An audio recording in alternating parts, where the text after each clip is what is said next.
एक बार फिर देवर्षि नारद के मन में यह अभिमान पैदा हो गया कि वे ही भगवान विष्णु के सबसे बड़े भक्त हैं।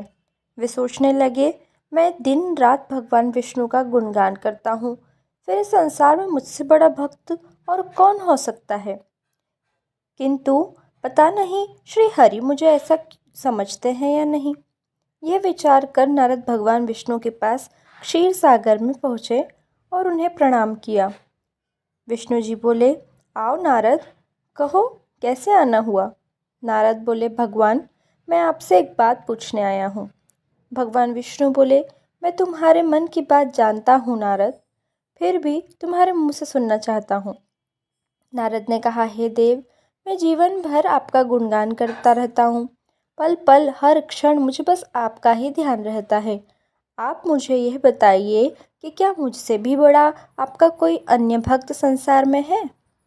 भगवान विष्णु समझ तो पहले ही गए थे कि नारद को अपनी भक्ति पर अभिमान पैदा हो गया है, किंतु अपने मन की बात छुपाकर वे बोले, नारद, इस प्रश्न के लिए तो तुम्हें मेरे साथ मृत्यु लोक चलना पड़ेगा। नारद बोले, ठीक है भगवान, मैं मृत्यु लोक चलने के लिए तैयार हूँ। भगवान विष्णु नारद को लेकर मृत्यु लोक चल पड़े। धरती पर पहुंचकर दोनों ने किसान के भेष धारण किया और एक गांव के किनारे बनी एक झोपड़ी की ओर चल पड़े। विष्णु बोले, नारद, मेरा एक बहुत बड़ा भक्त यहाँ इस कुटिया में रहता है। आश्चर्य है, क्या मुझसे बढ़कर भी किसी की भक्ति हो सकती है। नारद के मुख से निकला, क्या वह भी मेरी तरह आपका ध्यान लगाए रहता है। आओ स्वयं ही जान लोगे, विष्णु ने कहा और उस कुटिया की ओर बढ़ गए। किसान उस समय कुटिया के बाहर अपनी गाय को बांध रहा था। उसके मुख से हरि हरि गोविंद का स्वर निकल रहा था। किसान भेषधारी विष्णु ने उसके निकट जाकर नारायण नारायण कहा तो किसान ने विनीत स्वर में पूछा, आप कहाँ से आए हैं भद्र? मेरे लिए कोई सेवा हो तो निसंकोच बताइए। किसान वेशधारी भगवान विष्णु ने कहा, हम नगर जा रहे हैं पर अंधेरा घिरने लगा है। वन में जंगली पशु का डर है, इसलिए रात भर आश्रय चाहते हैं। किसान ने प्रसन्न भाव से कहा, मेरी कुटिया में आपका स्वागत है भद्र, और जो रखा सूखा है आपके लिए हाजिर है। भगवान ने मुझे आप लोगों की सेवा करने का अवसर दिया है, बड़ी कृपा हुई।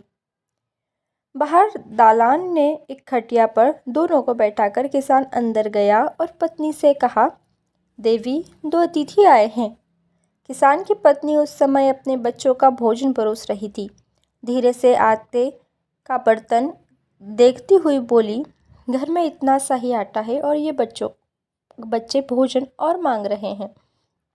किसान बोला, कोई बात नहीं, हम अतिथियों को भरपेट भोजन कराएंगे, तुम बच्चों को आज कांजी बनाकर पिला देना। नारद और भगवान विष्णु ने उन दोनों का सारा वार्तालाप सुना, फिर भी परीक्षा लेने के लिए भोजन की थाली पर बैठ गए। जब दोनों भरपेट भोजन कर चुके तो नारद सोचने लगे, यह सीधा साधा गृहस्थ भगवान का सबसे बड़ा भक्त कैसे हो सकता है।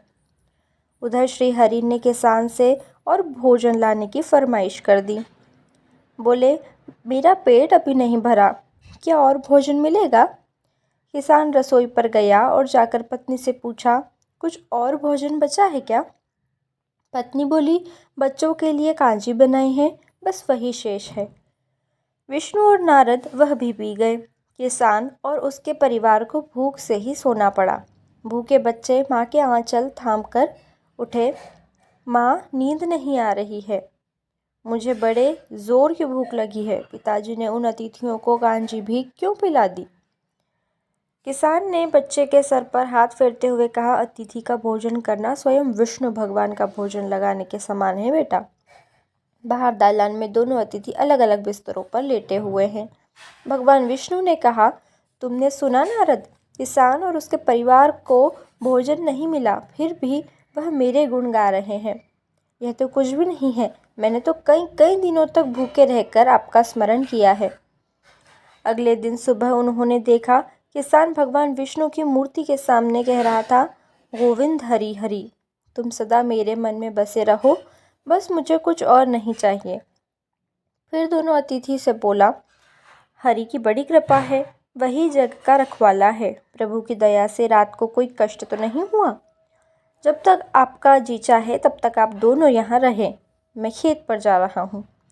किसान भेषधारी श्री हरि बोले, हम भी तुम्हारे साथ चलेंगे यदि तुम्हें कोई आपत्ति न हो तो। नारद और विष्णु भगवान किसान के साथ उसके खेत पर गए।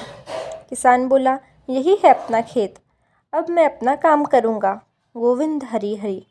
नारद बोले, तुम तो सत्पुरुष हो, भगवान के बड़े भक्त हो, हर घड़ी उनका नाम लेते हो। किसान बोला, अरे कहाँ, काम से जब मैं थोड़ा सा समय मिलता है तभी उनका नाम लेता हूँ। नारद ने पूछा, कब कब मिलता है समय?